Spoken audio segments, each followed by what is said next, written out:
మా ఇంటి వరలక్ష్మి వ్రతం ఎలా చేసుకున్నామో చూద్దాం రండి.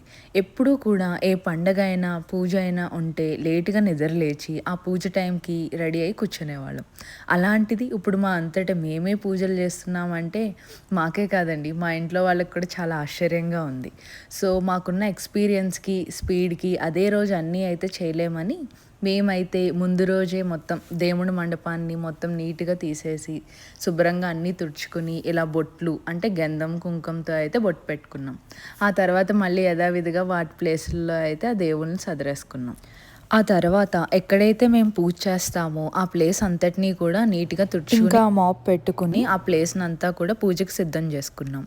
మేమైతే అమ్మవారి కలశాన్ని ఒక పీట మీద పెడదామని డిసైడ్ అయ్యాం. సో, అందుకే ఆ పీటను కూడా నీట్‌గా శుభ్రం చేసుకొని ఇలా ముగ్గయితే వేసుకున్నాం. ముగ్గు స్టార్ట్ చేసేటప్పుడు ఏం వేయాలా అని చాలా అయితే ఆలోచించానండి. ఇంకా అమ్మవారికి ఇష్టమైంది పద్మమే కదా అని చెప్పి పీట మధ్యలో ఇలా పద్మం అయితే వేసుకున్నాం.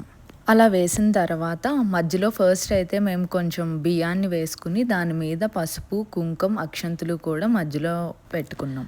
అదే ఇండియాలో అయితే చక్కగా ముగ్గుతో వేస్తారండి. బట్ మాకిక్కడ అది దొరుకుద్దో లేదో ఐడియా లేదు. అందుకని ఇంట్లో ఉండే బియ్యపు పిండితోటి మేము ఈ ముగ్గు వేసుకున్నాం. ఇంకా పువ్వుల్లో మాకిక్కడ బాగా ఎక్కువగా దొరికేవైతే చామంతి పూలు మరియు గులాబీ పూలు. మేమైతే ఈరోజు పూజకి కొన్ని చామంతి పూలు తెచ్చుకొని, అంటే ఇలా బొకేస్ కింద అవైలబుల్‌గా ఉంటాయి. సో, వాటిని కట్ చేసుకొని స్టోర్ అయితే చేసుకున్నాం. ఇంకా శ్రావణ శుక్రవారం రోజైతే ఉదయాన్నే ఫస్ట్ మేమైతే ఇలా నార్మల్‌గా రోజు పూజించే దేవుళ్ళకి ఫస్ట్ పూజ చేసేసుకున్నాం. అండ్ నెక్స్ట్ ఎక్కడైతే మన అమ్మవారిని కలశం పెట్టుకుందాం అనుకున్నామో అక్కడ నిన్న రెడీ చేసుకున్న ఆ పీటనైతే పెట్టుకుని, దాని మీద కలశాన్ని పెట్టుకుని, ఇంకా ముందుగా పసుపు వినాయకుడిని పెట్టుకుని మొత్తం పూజకి సిద్ధం చేసుకున్నాం.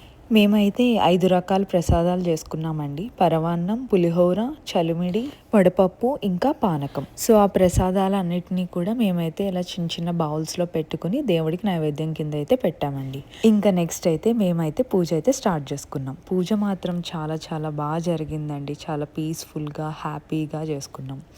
మేమైతే చాలా సింపుల్‌గా ఒక యూట్యూబ్‌లో ఒక పంతులు గారు చెప్పేది రికార్డ్ ప్లే చేసుకుంటూ, ఆయన ఫాలో అయిపోతూ హ్యాపీగా చేసుకున్నాం.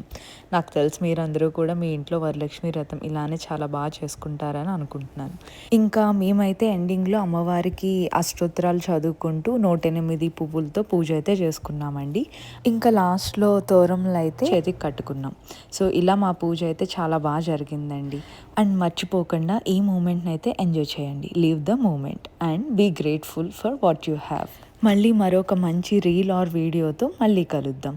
Thank you so much everyone for supporting and showing your love. Bye bye.